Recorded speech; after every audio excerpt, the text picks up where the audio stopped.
Hello, everyone, and welcome back to episode 7 of the Struggle Bus podcast. This week on the Struggle Bus, for the Eagles, Deuce Staley. We're sorry, buddy. You served us well, and in the end, we screwed you. For the Sixers, Ben Simmonds. Nothing's changed, and that's a problem. Although I'm glad he decided to go off against the Celtics, if you could even call it that. For the Flyers, it's the entire team. The series against the Bruins was hard to watch. The first game wasn't bad, but boy, my prediction was blown up by that second game. At least they redeemed themselves against the Devils. Now we wait to see if they can get their act together for more than a couple games in a row. Finally, for the Phillies, the Atlanta Braves. The city of Philadelphia can finally take a sigh of relief. JT is here to stay for another 5 years. With this ad, their roster is looking up, but Phillies fans know better than to have hope with this team. Speaking of having hope, Dave, what do we think about the coaching staff of the Eagles so far? It's all new. Yeah, that's a word for it. Essentially, everybody that we've had here for the last, half decade are all gone, Mm-hmm. and we got all new replacements. Sarani was confirmed as the head coach, and we now have offensive coordinator, quarterback coach, offensive line, defensive coach. Uh, like, and the funny part about it was, as we were getting these new coaches, for the beginning at least, we kept taking from the Colts. I really loved how everyone was calling us the Philadelphia Colts, Yeah. and now the people that we're losing, we lost Deuce, we lost Dave Phipp. They both went to the Lions. Mm-hmm. They got the Detroit Eagles and the Philadelphia Colts. We're Uh-huh. just everyone seems to be, making their changes, but with the guys we picked up, for me, I mean, it's going to be ultimately tough to judge because we haven't really seen any of these coaches, and there's so many. It's going to Yeah. be entirely new everything. It's going to be entirely new everything. Mm-hmm. Yeah. I mean, it was hard for me to see Staley go. Um, the Schwartz was rough. I obviously, I didn't like Doug, but some of the other coaches I was kind of okay with. The question is are these hires for the team or are they for Carson? I mean, obviously, some of the positions don't affect Carson directly, but I still have the belief that we're gonna center everything around him and it's gonna screw us. So, are these hires like, are they going to give us a good foundation, or are they short-sighted hires in the sense that they're just looking at the team right now and not the potential team going forward? Probably a bit of both. Probably a bit Mm-hmm. of both. Um, I mean, the head coach is definitely centered around Carson, Yeah, somebody that we obviously. believe that can fix Carson. That's the Mm-hmm. reason why he's here, because he's dealt with, very interesting quarterbacks the last few years. He had Jacoby Brissett, had a decent offense with him. Philip Rivers this past season, really good offense with him. Mm-hmm. Um, so he can obviously come up with good offensive schemes and put that into play. But I won't say that everyone's, a Carson hire because our new quarterback coach, Brian Johnson from the University of Florida, Mm-hmm. he has been said to have known Jalen Hurts like from the time he was just a kid and Mm-hmm. has, like gone along with him. So Yeah. there's a relationship there. So, if we were going all Carson, he wouldn't be on our coaching staff. Uh-huh. Um, but I think it's definitely a bit to handle both. Yeah. Well, that definitely it's definitely a better thing because I don't, as much as I think that's going to be the case, I don't want to see this team tank. I just don't think, I just still don't think Carson is salvageable. We'll But see. we will see. But speaking of disappointments in Philly sports, let's go look over at Ben Simmons. What what are your thoughts on that? I'm sure this is gonna be good. Yeah, so Ben has had a really rough start to this season. Mm-hmm. Um, it's just massively disappointing, and like you said, um, he had a good game against the Celtics. He didn't. Yeah. He really didn't. Mm-hmm. I think he dropped 20 points. And he played decent. He did. Mm-hmm. But if that's what he was averaging, I'd be cool with it. But he's not. He's No. averaging absolutely pathetic numbers all the way around. Yeah. And I mean, this last game that we played against the Pistons, Joe didn't play, Hmm. and it when Joe doesn't play, it leaves room for people to step up. Tobias stepped up. Tobias had a nice game. Yeah. Ben was Marcus again Max. nowhere to be found. Yeah. He Yeah. just each game we go past, I'm losing more and more faith in him, and Hmm. I just like we went through last week. Leave it how it is for now. Don't want to mess with the chemistry of the best team in the NBA right now. We'll leave it Hmm. how it is. As soon as the season's over, if you like a draft pick coming up, you trade for the top pick. Yeah. If not, look at Bradley Beal. Go for Yeah. Bradley Beal, throw in Hmm. Ben in a first, go for Bradley Beal, and see what we can do with him. Hmm. Now, you think Bradley Beal would be a perfect like supporting role to Embiid? You don't think that he's got too much of a um, spotlight player kind of attitude there? I don't think he's going to be a supporting role, and he shouldn't be a supporting role. Like Seth Yeah. Curry, right? He's a supporting player right now. Yeah. He's on the supporting cast. Hmm. Bradley Beal, you know, he's very dominant, and Yes. he's a top player in this league. But it's Hmm. different when you talk about Bradley Beal from like James Harden. Hmm. James Harden is going to absolutely dominate the ball, and you know, I don't think he can work as well with other people. I mean, Hmm. the experiment in Brooklyn's still young, so we're still yet to see. Yeah. Um, but if you take Bradley Beal and put it in the lineup, I think it works a lot better. And then any time that we do have Joel, sit out a game or he's out a few games for injury or whatever, Hmm. we have a dominant player that we can give the ball to, and Yeah. he will throw up 40. Like Yeah. it'd be so nice to have another player that we can rely on like that. Yeah. Yeah. Because we've got great supporting players around Embiid, but the second most reliable guy on the team that was supposed to be Ben Simmons. He's not doing it anymore. If I don't know the exact numbers, but if, like you said, he throws up 20 points against the Celtics in the second game, that means he threw up 6 points in the first game because he's got an average of 13 between the two games. So it's disappointing, and to have. I remember I was on Twitter and somebody that I saw was like, "Oh, Ben Simmons is going off. He's mad and he's throwing up like 20 points."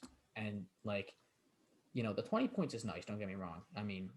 Obviously not where we'd like him to be, but that shouldn't be the level of going off for him. But um, but even still, like the fact that he has to get mad or like feel frustration or any kind of emotion with the game in order to put up numbers that he was supposed to put up a few years ago for us. I don't know. Disappointment is the only word that comes to mind for me. Yeah, I mean, he puts up 20, that's great, but he should be averaging 20, Mm-hmm. not what he is. And uh, yeah, I mean, just to kind of look at it as a whole, again, he's a massive disappointment. He had Mm-hmm. so much potential. He still has a lot of potential, Yeah. but I don't think we're going to see it here. I just don't think we're going to Mm-hmm. end with a good relationship with him. Yeah. Now, one of the questions I have with the Beal situation, right? Because Beal, there's been a few articles where it's like Beal is frustrated because he's not winning, right? And he wants to go somewhere where he can be competitive and actually kind of make a difference, So the question is, um, obviously, I don't know the extent of his contract, but he's looking to go somewhere probably at the end of the season, right? So you know, if he's still available at the end of the season, that's great. We can go get him. But what if he's not? What if he's not there? What if we wait too long? Would it be worth it to give up a trade now, including Ben, and potentially screw with the team's chemistry, but know that we have a phenomenal player in Beal? I mean, I think what we have to do is um, kind of judge the market, kind Mm-hmm. of see like if another team's going to make the move, unless there is that player in the upcoming draft that we're really interested in, maybe Mm-hmm. then we consider going for it. Yeah. But if we can, we need to just stay where we are, keep the chemistry okay. You know, as long as everybody's getting along in the clubhouse, we're all good. We're a winning Uh-huh. team. You know, there's no reason why we won't be in at least the Eastern Conference Finals Mm-hmm. this year, if not the NBA Finals. And Yeah. I think we have to try our best to keep it the same at all costs, unless if Bradley Beal's about to go off the market and like we're just all in on him. Mm-hmm. Yeah. All right. Well, um, speaking of hope and you know a potential good team, uh, the Flyers. The Flyers were not a good team to say the least. Um, they played their games against the Bruins. That did not go well. They did redeem themselves against the Devils, but what's your take on that? What do we think about the Flyers? Oh, my take on the Flyers. Wow, I get to talk about Flyers. That's different. Um, yeah, so very much so a disappointment.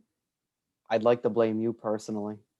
I'd like to blame you personally because Mm-hmm. everything that you've tried to go and predict about, it's gone the exact opposite. What do you mean everything? I've You made put a Carter Hart, singular. you put Carter Hart on the number one on your list, and I feel like I say this every time, but you put him number one on your list. Mm-hmm. What's happening? He's struggling. He's Mm-hmm. struggling heavily. Like Mm-hmm. he can and he will rebound from it, but he's really struggling right now. It's because of you. And then the second one, oh, the Flyers are gonna, they're gonna carry that on from last year. They're not gonna lose 2 games in a row this season. They can't do it. The first game, we might run into some problems, but the second game, we got it down by then. We're gonna be fine. No 2 game in a row loss. The 2 games after we're done, it's loss. Uh-huh. Stop making bold predictions. Just stop doing it. Am I Unless they're not? bad, make bad predictions and they'll do the exact opposite and be am I good. am I not allowed to have hope in my sports teams? Is that No, you're something I'm not allowed not. to? You're not allowed to. Not here.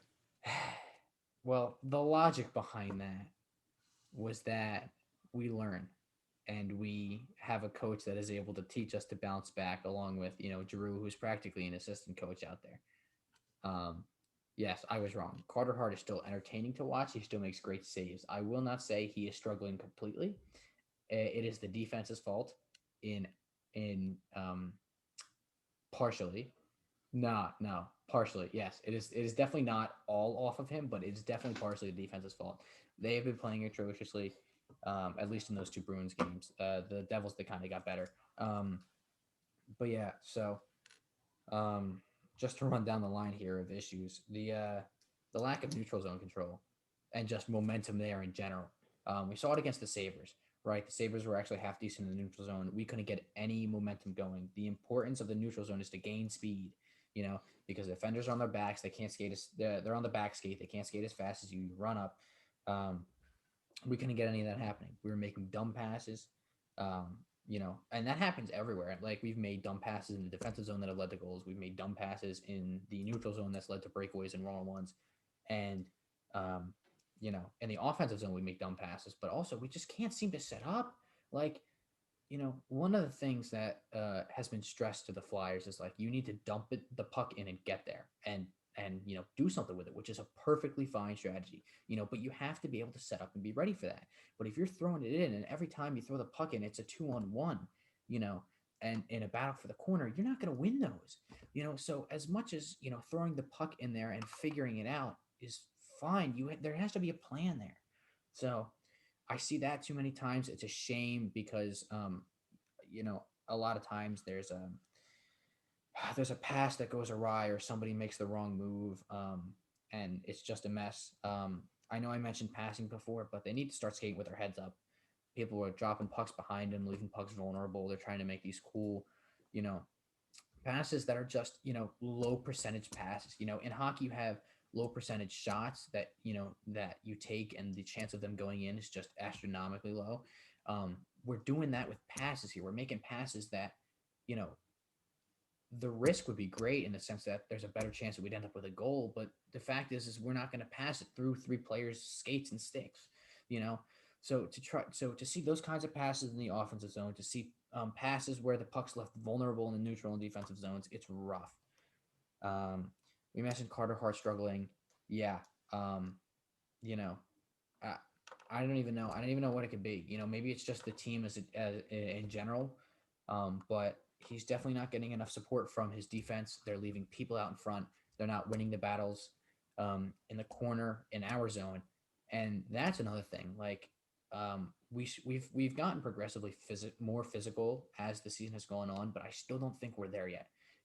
When we played the Sabres, we just kind of laid down and died for them. Like we kind of just let them steamroll us, and there was less physical gameplay than we've seen in past seasons. So I think that's another thing we need to start going. We need to start playing the body more. We need to start going after people more.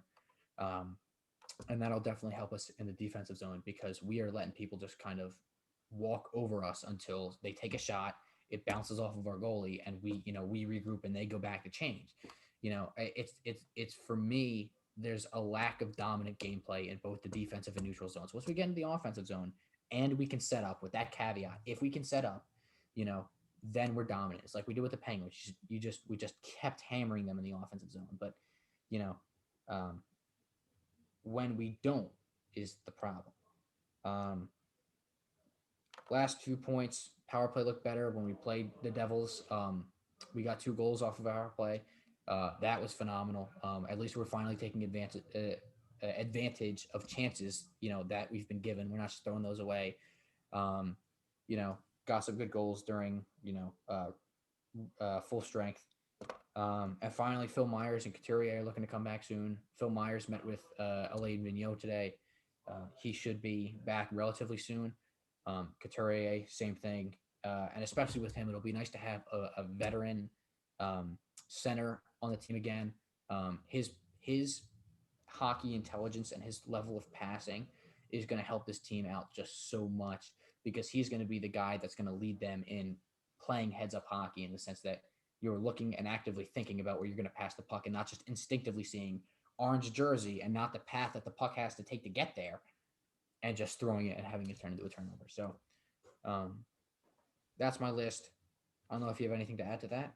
I mean, I think you covered pretty much everything, but yeah, I mean, my biggest takeaway so far is just the turnovers in the defensive end. It's too much. Mm-hmm. It puts the goalie most of the time, Carter Hart, in some awkward positions. Yeah. It's got to be fixed. It's got to be fixed. Yeah. And one final point I did miss. JVR has been doing really well lately. He got our first 2 goals in the Devils games. This guy is a master. You might as well call him a Jedi because he's just deflecting pucks left and right. It's a I mean, great deflection. some of these deflections are crazy. And it's what we need because we are having some issues scoring, traditional goals, just plain shots. Now, Provorov's been doing well with that, but in general, these that the deflections are helping us out a lot. So I have hope. I think we're gonna win the next game against the Devils. That's not a bold prediction. That is just a prediction in and of itself. That is not bold. That is something we expect. Yeah. And if we don't, I'm gonna be disappointed because I think the Devils were projected to become last in the Metropolitan. Oh, it's not the Metropolitan anymore. The Atlantic Division. I don't know why I forgot this, but I forgot this. But our division, they were projected to come last. So if we lose, there are some problems. Yes. So if we Uh, lose, it's your fault. it's not my fault. No, no, no, no, no. If we lose, it could be a number of things. I don't think I could assign one place for blame, uh, but yeah. So Flyers kind of looking up right now, coming off the win in New Jersey, but that could change in an instant. Like I said in the beginning, um, we haven't been good for consecutive games. We won the first 3 in this season, and that was it. We won the first 4. We won the first 4. Stop looking at me like that. I don't know why I can't remember anymore. We won the first few games of the season, and that looked good. But as soon as we lost and as soon as we took a hit, it went downhill. And now we've been all kinds of up and down in this boom bust cycle. Um, was it really only 2? It's only 2. Okay, I'll take that back. Um, yeah, but we looked like we had momentum going in, and then the Sabres, put us in our place, which good on them because we deserved it. And then now it's just been and down, up and down. Can't find any momentum, throughout uh, groups of games. You know, every time we win, we lose one. It seems like, So we'll see. We'll see what happens. But I stick to my claim that I expect them to win this one. All right, all right then. Your turn. We'll move to the big news of the week. Big Yes. news of not the week, big news of the month, and like big stuff. Uh-huh. Great day for Philadelphia. Mm-hmm. JT coming back yesterday.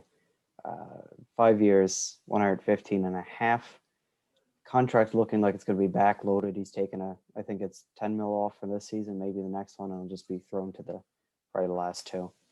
Okay. It's good. It's very good. It's a Mm-hmm. great contract. I mean, we know that he wanted to be the highest paid catcher of all time, at least contract by year wise, and he is, Mm-hmm. and he deserves to be. Yeah. Um, and I feel like we didn't overpay either. So I'm really pleased with that. Now, if we would have gone without Realmuto, we definitely would have fallen out of contention for this season and Mm-hmm. probably next few seasons. With Yeah. him, it puts us in the conversation. We at least got to discuss it, where we're going to Yeah. fall. Mm-hmm. Um, and then other than JT, we had a few shortstops go off the market this week. Freddie Galvis, you should know Freddie Galvis. He's been I here do. before. Yes. He was really solid, at least defensively when we had him. Mm-hmm. Um, Marcus Simeon's off the market.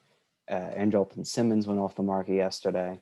Mm-hmm. So if we're looking to still pick up shortstops or infielders, we're looking at Didi at this point again. Mm-hmm. Um, think it'll probably, if we get a done deal with him, it'll probably be like 2 years, 15 a piece. Mm-hmm. Um, which again, it's not bad for either side of it. I don't think we're Yeah. paying him. It's a solid chunk of change, but he has the potential to be a really solid player on the defensive end, but especially on the offensive end. And he brings, a left-handed bat into a very heavy right-handed hitting lineup, Yeah. which is very valuable. Um, so if we can get that done with him, that'd be great. Mm-hmm. Um, I mean, it comes down to this with Didi. If we don't get him, it means two things. One, it means that we're fine with doing a combination of Adam Hazley and Roman Quinn in the outfield, in center field. Mm-hmm. That's what we're saying there. We're fine doing a combination with them. And then it also means that we're fine with Scott Kingery starting at second base. Um, Okay. I'm fine with Scott Kingery starting. A lot of people have kind of lost faith in him. I see a lot of value there. I see a lot of Uh-huh. potential there.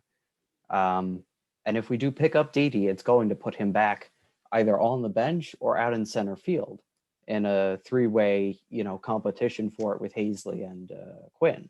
Mm-hmm. But if we can pick up Didi, I mean, I've done the liberty to put down the team on a piece of paper here, Mm-hmm. roster, 26 roster wise, and it looks really solid. Our bench looks a little thin. It looks a Yeah. little thin, but it is what it is. It's the bench. Uh-huh. And if we get DD, it'll translate to the bench being better. Yeah. Um, But you can starting only go so far pitching. in one season. Hmm? Yeah, you can only go so far in one off season. You can't Yeah, go yeah, yeah, for multiple, sure. Especially with especially. a low cap, and Uh-huh.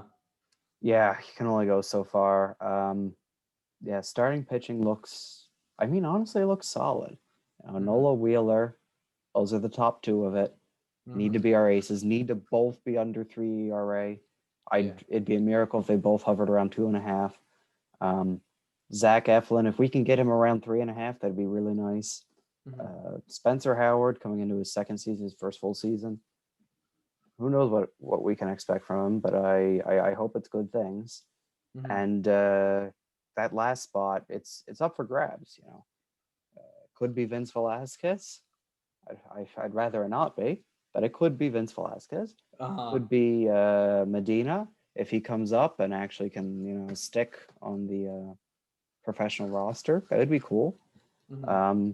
And then if you look at the pen, I mean, we made a lot of solid moves this season in the outfield, but we made some moves for the pen as well. And Picking up Archie Bradley, that's a nice one. Picking Yeah. up Alvarado, that's a nice one.